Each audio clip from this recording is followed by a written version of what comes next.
오늘도 재밌게 즐겨주세요. 싼존입니다. 여러분, 가솔린이랑 하이브리드 결정 못하신 분들 계실 거예요. 그래서 오늘은 산타페 이 가솔린과 하이브리드의 차이점 짚어봤습니다. 결정하실 때 큰 도움 되시겠습니다.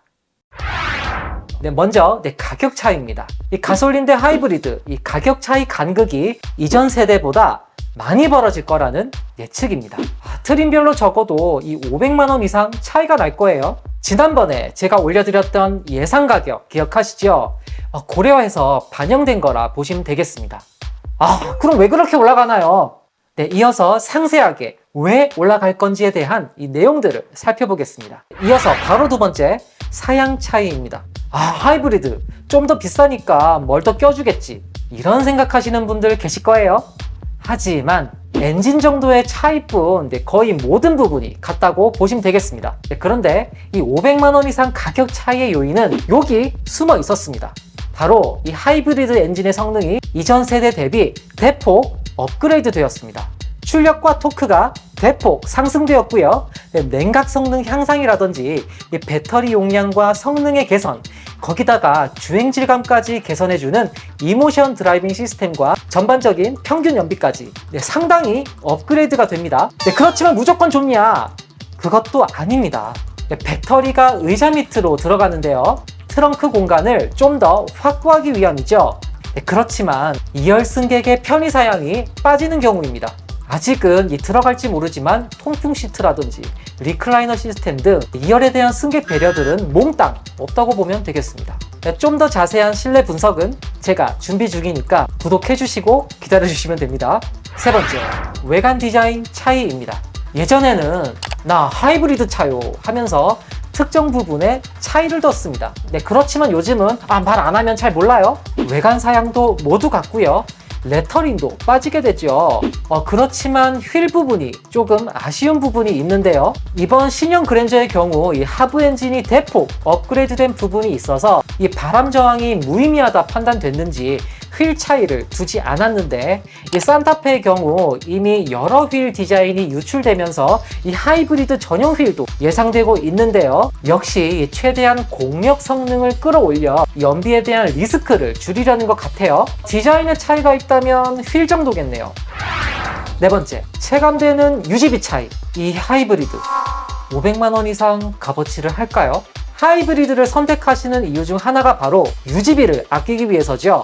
특히 이 기름값, 이번 개선된 엔진에서 연비가 얼마나 개선이 됐을까요? 현행 산타페의 경우 공인 연비가 15.3km 정도입니다. 바뀌는 산타페는 각지고 높고 길고 할 텐데 더 개선이 될까요? 더 훨씬 개선될 예정입니다. 앞서 말씀드린 것처럼 이 하이브리드 엔진이 대폭 개선되면서 차체가 커져도 이 연비에 대한 손해 발생이 적어졌습니다. 예를 들어 볼까요? 최근 나온 그랜저의 경우 이 공인 연비가 무려 18km나 됩니다. 이전 세대의 경우 16km 정도였거든요. 무려 2km나 더 올랐다는 건데, 차체는 오히려 더 커졌죠. 휠도 커졌고요. 공기역학적인 부분도 좀 더 불리함에도 불구하고 이 정도의 차이로 개선이 되었습니다. 또 다른 예로 이 카니발 5200mm에 육박하는 전장과 이 덩치에 1.6 터보 하이브리드로 나올 예정이라면 말 다 했죠. 모든 게 각지게 나오는 이번 산타페의 경우도 연비에 영향 가는 부분에 대한 디자인은 다소 소극적인 것을 볼 수 있는데요. 이 A필러가 생각보다 많이 누워있고 이 뒷부분도 살짝 각이 사선으로 떨어지죠. 이 사이드 미러의 경우도 유선형으로 처리가 되면서 어느 정도 이 친환경차 연비 인증 때문에 그런 건 아닐까 싶네요. 자, 그렇다면 이 유류비 가솔린 대 하이브리드 시뮬레이션을 돌려볼까요? 조건은 현행 그랜저처럼 공인 연비 6km 차이가 나는 것으로 가정해 보고요. 기름은 리터당 현재 평균인 1,600원으로 가정해 보겠습니다. 운행 키로수는 대한민국 평균이라는 년 15,000km로 가정해 보겠습니다. 자, 계산을 하게 되면 하이브리드는 년 141만원 정도의 유류비가 들어가고요. 가솔린은 년 218만원 정도가 들어가게 됩니다. 그럼 약 77만원 정도의 차이가 나게 되겠네요. 여러분들도 집에서 한번 해보세요. 네, 나이 많으신 분들도 제 채널을 정말 많이 보시기 때문에 쉬운 계산법 알려드리겠습니다. 네, 형님들의 연간 총 평균 운행 키로수를 파악해 보시고요. 저는 1년에 한 2만 킬로미터 정도 타더라고요. 그리고 이 하이브리드 모델 할 거니까 네, 리터당 공인연비 이 17을 나눠줄 거예요. 네, 그럼 연간 총 주유하는 연료 리터량이 나오게 되는데 와, 약 1176리터가 나오네요. 네, 그럼 여기에 우리가 가정한 1600원의 휘발유 가격을 곱하면 되죠. 그럼 1년에 188만 1600원이 나오겠고요. 네, 가솔린이었다면 290만원 정도가 나오네요. 와, 100만원 가까이 차이가 납니다. 네, 이런 식으로 여러분들도 한번 계산해 보시면 되겠죠. 어려우시면 나 1년에 몇 킬로 탄다는 것만 댓글에 적어주시면 제가 1년간 유류비, 가솔린 하이브리드 다 같이 적어드리도록 하겠습니다. 댓글 달아주세요.